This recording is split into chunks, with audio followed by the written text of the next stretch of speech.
So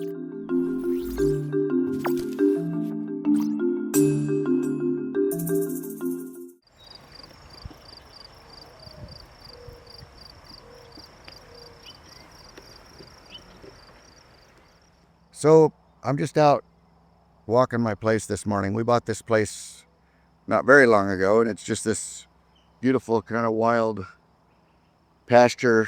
All kinds of things growing here that ought to be growing here. Got a red-tailed hawk scolding me for being in her yard. Uh, but I want to introduce you to a friend of mine. Come on.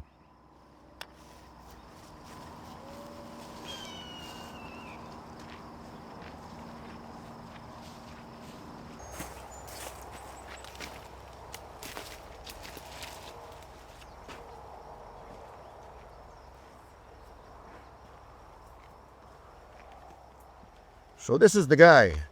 This is an old willow, and this tree fell down years ago. And it's an old tree, but look at it. It's broken and it's rotting and it's laying here. The earth is trying to reclaim it, but it's powered with purpose. I mean, this is creation. This is life. This is a being that is determined to fulfill the measure of his creation.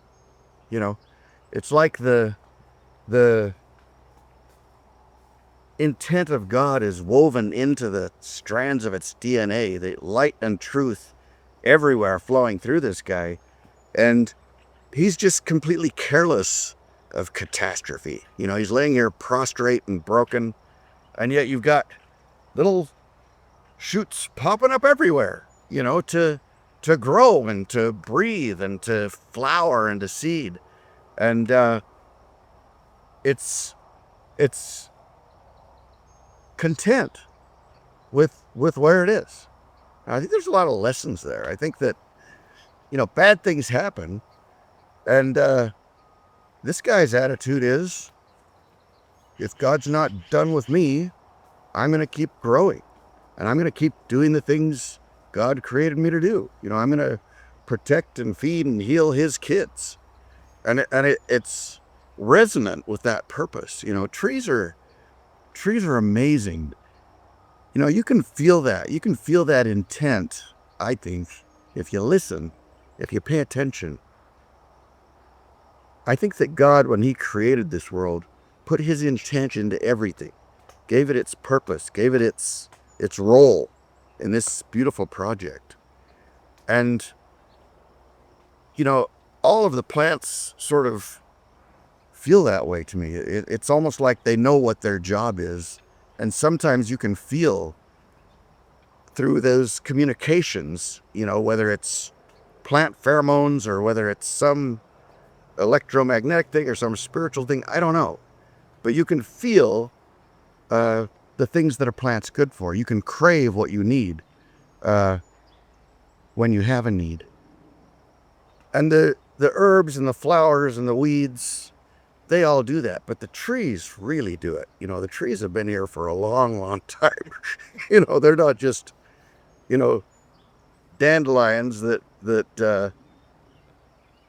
come out in the spring when the world is stretching out from a long winter's nap and letting their breath out, and up pop all the greens, and then they're gone again as soon as the snows come or the winter or the summer heat, but these trees are here for the long haul.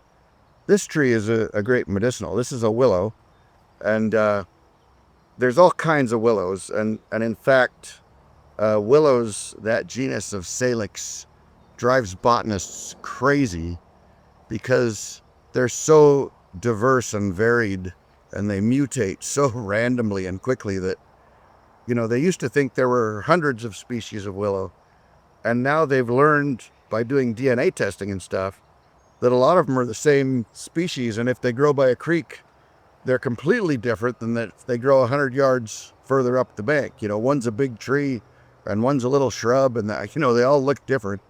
But there's not as much, it's more adaptation and mutation than it is actually different species. But the green bark, the young bark off of the young branches like this guy, is the medicine. And it's got chemistry in it very similar to aspirin. And so you can use it for fevers, you can use it for headaches, you can use it for pain. It's excreted through the urine when you're done with it. And so it's also on the way out, very soothing to the bladder, very soothing to the urethra if you've got any inflammation down there. Just a really great tree, great plant, great medicine. But I think the lesson here is really great. You look at this broken, hulk of almost a carcass, but it's exploding with life. And I think, as we go through life, we're going to have some catastrophes. There's going to be some big winds, some big storms maybe that knock us down or break us. But there's still things that we can still grow from that. We can still have amazing learning experiences. We can still give to others. We can still provide. We can still be a blessing to other people. And I think maybe that's what we came into this world to learn, is how to love and serve imperfect people, how to get through hard things, how to keep on flowering, keep on blossoming, keep on growing. So I'm Dr. Patrick Jones from the Homegrown Herbalist School of Botanical Medicine. This is an old willow tree, and I would encourage you to spend some time just hanging around with old guys like this. It's amazing the things you can see and the things they can teach us. I'm Doc Jones. Thanks for listening.